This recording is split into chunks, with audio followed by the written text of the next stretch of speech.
महोदय,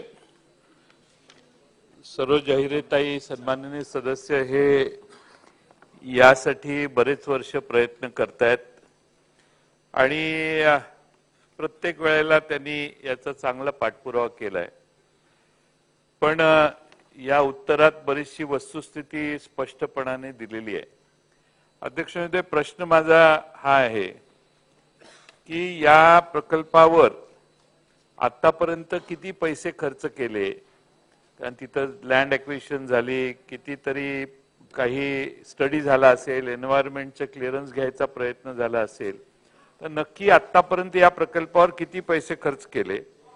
आता कारण सांगितलेलं आहे की तिथल्या विमानतळाचा तिथल्या चिमणीचा अंतर कमी असल्यामुळे आपल्याला आता हे करताच येणार नाही। ठीक आहे, आता करायचं नाही, वायबिलिटीज नाही म्हटल्यावर ताई त्याचा आग्रह करण्यातही फार अर्थ नाही।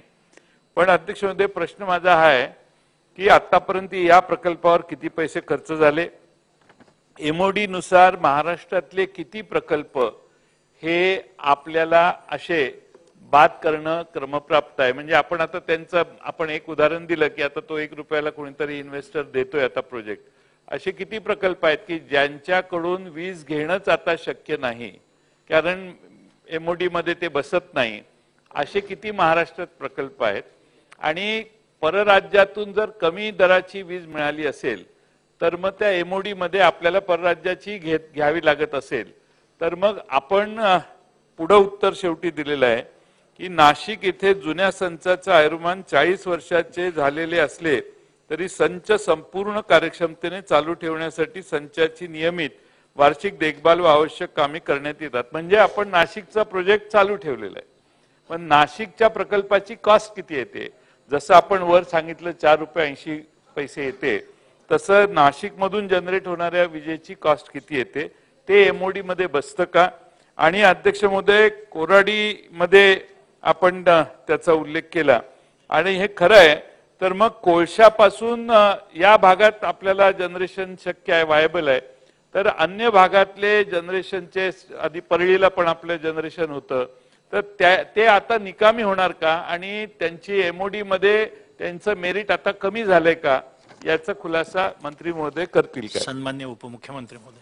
सन्माननीय जयंतरावने जे विचारलं त्याची एक्झॅक्ट आकडेवारी आता माझ्याकडे नाही, पण मी आपल्याला तत्व म्हणून त्याचं सांगतो की मुळात जे जुने संच असतात ते त्याची कॉस्ट डेप्रिशिएट झालेली असते, त्यामुळे त्याचा परतावा आलेला असतो। नवीन संचावर आपल्याला कर्जाचा परतावा करावा लागतो, त्याच्यावर व्याज द्यावं लागतं, या सगळ्या गोष्टी आपल्या टेरिफवर लोड होत जातात। जे जुने संच आहेत याच्यामध्ये त्याचा परतावा पूर्ण निघून गेलेला आहे आणि म्हणून त्याची जी कॉस्ट आहे ती कॉस्ट काही फार कमी येत नाही, पण ती एमओडीत आपल्या बसते।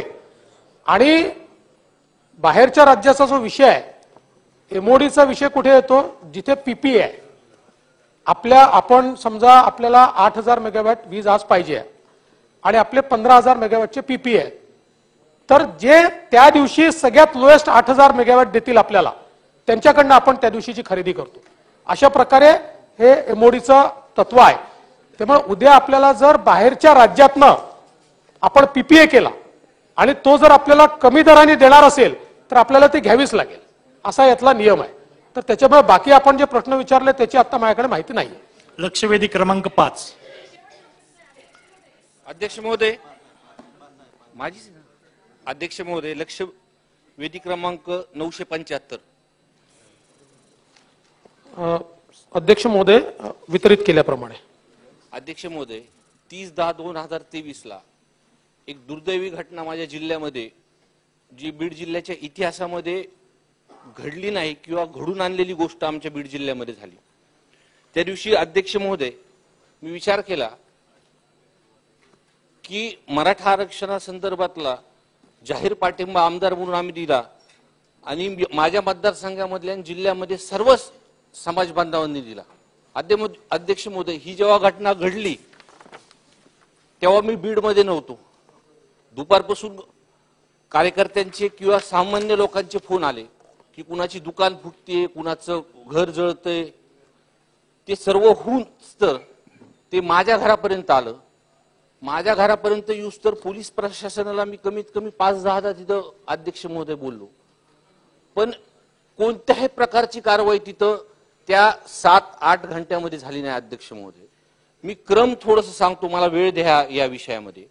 2-2:30 वाजता अध्यक्ष महोदय हा सगळा प्रकार बीड शहरामध्ये चालू झाला.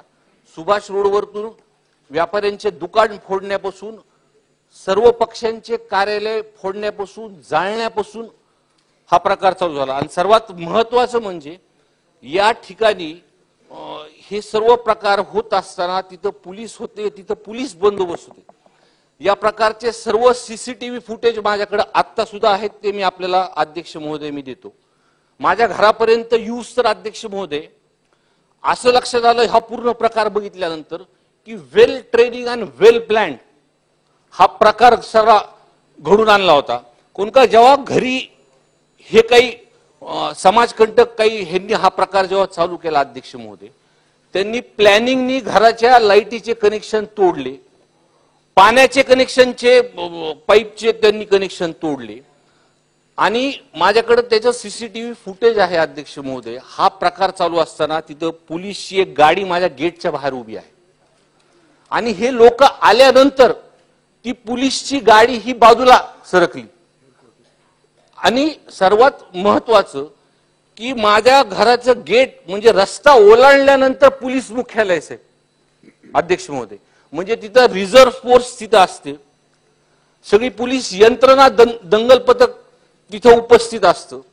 आणि हे प्रकार झाल्यानंतर पोलिसाची गाडी तिथून निघून जाते साहेब. आणि FIR ची कॉपी माझ्याकडे आहे साहेब. त्या FIR च्या कॉपीमध्ये तिथं पोलिसांनी जी फिर्याद दिली त्या फिर्यादीमध्ये असं सांगितलं की तिथं बुलेटच्या गोळ्या चालवल्या किंवा धुराच्या कांड्या तिथं आपल्याला चालवल्या, पण त्या सीसीटीव्ही फुटेज मध्ये असला कोणताही प्रकार तिथं झालेला नाही. हे क्लिअरपणे म्हणजे शहरामध्ये जेवढे फुटेज हा प्रकार जिथं तिथे झाला हे तिकडे सगळीकडे झाले साहेब. आणि पूर्ण 1 तास माझं घर जळत होतं, माझे कुटुंब आतमध्ये होतं. माझा लहान मुलगा वारंवार मला फोन करत होता की बाप्पा तुम्ही लवकर या, लवकर या, आपल्या घर जळतंय, आपल्या घरात बॉम्ब टाकतात. अध्यक्ष महोदय, आमदार म्हणून मी सर्वांना हा प्रश्न विचारतो की आपल्या घरावरती आपल्या मतदारसंघामध्ये अशी जर परिस्थिती निर्माण झाली असती आणि आपण घरी नसतो आणि पोलीस प्रशासनाला आपण वारंवार फोन करतोय पण साधं तिथं सायरन सुद्धा वाजलं नाही अध्यक्ष महोदय, आणि 1 घंट्यानंतर सगळं घर जळाल्यानंतर कसं बसं माझं कुटुंब त्या परिस्थितीतून वाचलंय अध्यक्ष महोदय. बरं, हे झाल्यानंतर सर्वात महत्वाचं की मी जे तुम्हाला म्हणलं की हे वेल प्लॅन्ड होतं.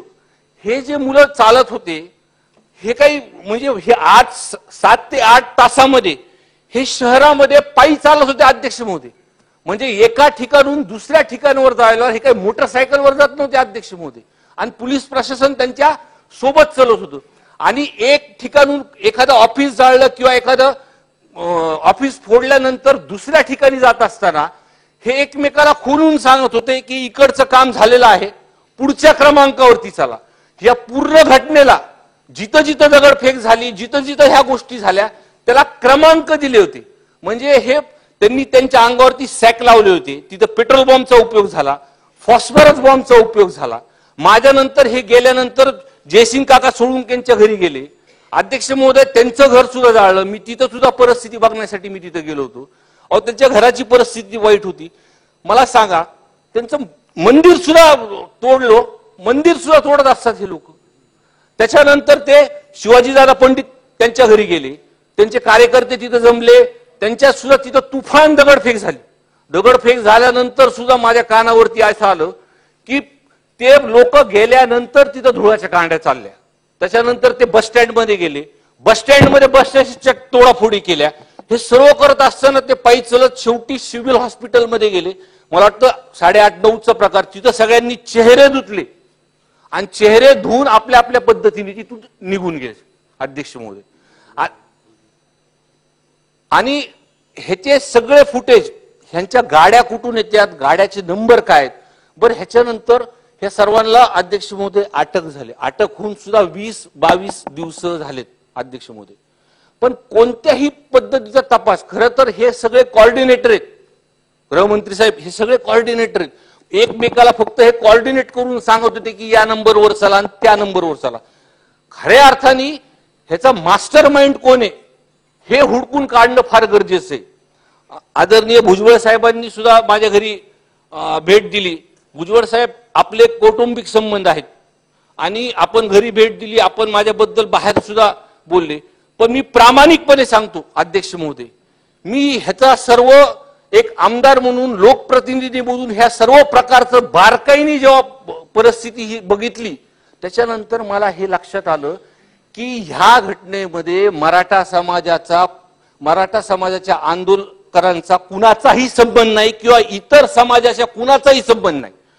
हे जेव्हा सीसीटीव्ही फुटेज मध्ये काही लोकांचे चेहरे आले किंवा शहरामध्ये हे गावगुंड फिरत असताना जे लोकांनी बघितलं त्यांच्या चेहऱ्यावरून लक्षात आले हे कुणाशी ना कुणाशी निगडीत आहेत अध्यक्ष महोदय. आणि जेव्हा ह्यांचे कॉल रेकॉर्ड किंवा ह्यांचे सगळे रेकॉर्ड जर काढले ते हे त्या घटनास्थळी कुणाला बोललेत हे पूर्णपणे लक्षात येऊ. अध्यक्ष महोदय, हा फक्त माझ्या घराचा किंवा मतदारसंघाचा विषय नाही.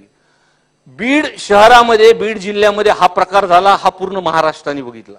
आणि हा प्रकार झाल्यानंतर समाजामध्ये ओबीसी आणि मराठा समाजामध्ये तेढ निर्माण करायचं काही लोकांनी प्रश्न केला.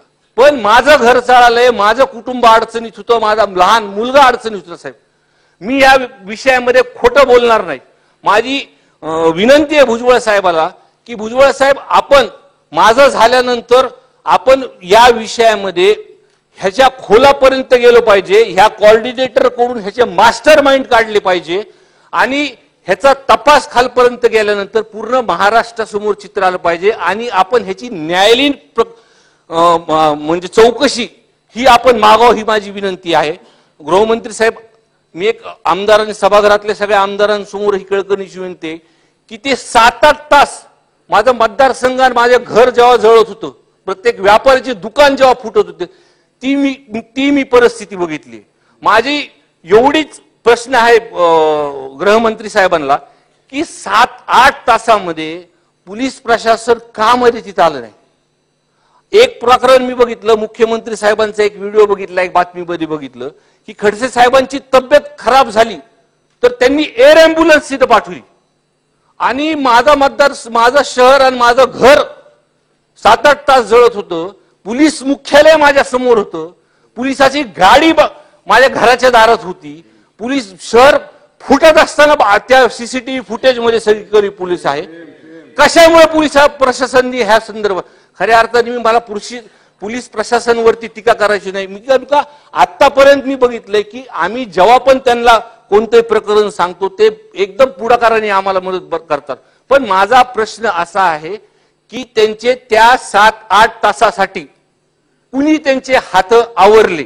दुसरा विषय, आपण या विषयामध्ये गृहमंत्री साहेब आपण न्यायालयीन चौकशी लावणार का आणि ह्या कोऑर्डिनेटर जे आहेत ह्यांचे सीडीआर वरतून ह्यांचे मास्टर माइंड आपण काढणार का, एवढा माझा प्रश्न आहे. विकासाचा ध्यास म्हणजे